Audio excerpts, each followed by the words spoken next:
Aitäh, austatud rahvaesindajad. Ma tulin sellepärast just nimelt siseministri vastustele tuginedes siia omalt poolt repliiki ütlema.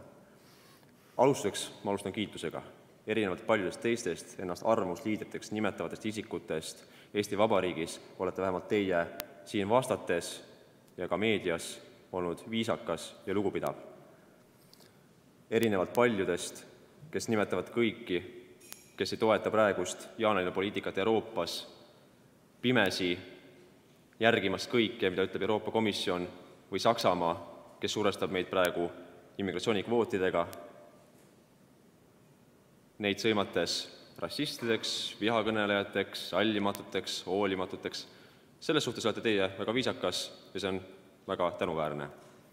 Kuid vastus minu küsimusele antud probleemi osas, kas teie peate neid inimesi, kes ei toeta sellist poliitikat, mida praegu Euroopa rakendab, kas te peate neid inimesi tõesti ebainimlikeks ja siis vihaõhutajateks, te ütlesite mulle, igal ühel on õigus oma arvamusele.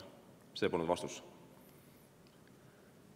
Ja just nimelt arvamust me peamegi kõige rohkem hoidma, selle arvamusõigust öelda reaalselt välja probleemid, riskid, mis sellega kaasnevad.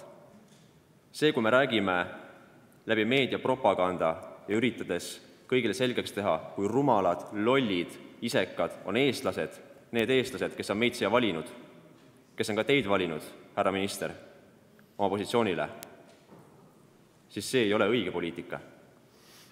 Meie ülesanne siin on teha seda, milleks meid valiti siia, millise programmi alusel ja millise poliitika lubadustega. Kas te mäletate oma erakonna lubadusi veebruarikuus enne valimisi? Tugev piir, tugev majandus, 5 rikkamast riigist enam küll ei räägitud, aga vahel ikka tuleb teise repliigina sisse. Kas me teeme praegu seda poliitikat? Kas teie erakond praegu teeb Eesti majandust paremaks, tõstes kütuseaktsiisi, pannes Eesti majanduse veel raskemasse olukorda, kus Eesti põllumehed on ühes suurimas kriisis viimase 20 aasta jooksul, kus valitsuse seisukoht viimase 2 kuuga muutub pagulaste arvu osas 270% suuruses? Kas see on see tõesti, milleks teid valiti? Ja tulla rääkima siia praegu meile, et me integreerime neid siia niimoodi, nagu keegi ei märkakski, siis see on lihtsalt naiivne. See on rumalus ja kas tõesti peate rumalaks oma enda rahvast? 180%, kes ei toeta sellist poliitikat. Mina ei pea neid rumalaks, vaid ma pean neid tõesti inimesteks, kes hoolivad Eesti tulevikust, Eesti rahvast, Eesti riigist, Eesti rahvusriigist, millist poliitikat peaks ka teie ellu viima, kui ma loen teie valimisprogrammi. Euroopa Ülemkogu, mis tuleb tõenäoliselt kokku erakorraliselt, läheb arvatavasti hääletuse peale kvootide kehtestamine. Ja me teeme väga hästi, et juba lihthäälte enamustega on võimalik survestada kõiki riike, kes ei nõustu praeguse survega Saksamaa poolt nõustumaks kvootidega. Ma tahaks väga näha, kuidas te tulete praegu siia parlamendi ette seletama, kui see hääletus lähebki niimoodi läbi, et kõik Ungari, Tšehhi, Poola, Slovakkia, Läti, keda me ei ole toetanud nende poliitikas ja kes on seisnud kindlalt vastu igasugustele kvootidele ja ümberjagamistele. Ja kui see survestamine lähebki läbi Euroopa Ülemkogul, siis kuidas te tulete seda meile seletama?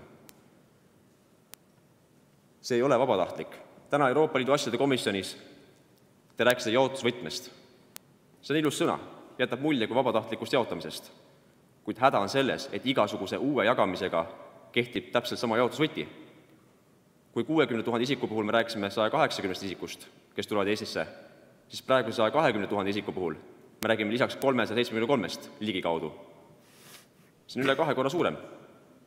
Kuid Saksamaa on praegu ennustanud kuni 1 miljon immigranti käesoleval aastal. Ja kas tõesti olete naiivne ja arvate, et me pääseme praeguses kriisis 180 000 immigrandi ümberjaotamisega? Ei pääse. Ja arvutame nüüd selle arvu vähemalt 3, kui me jagaksime 600 000 immigrandi üle Euroopa laiali, mis siis on Eesti jaotusvõti? Seega minu sõnum on väga selge teile, härra minister. Räägime asjast otse, räägime asjast ausalt ja nii, nagu tegelikult on. Ja sellisel juhul peab teist lugu ka Eesti rahvas. Aitäh!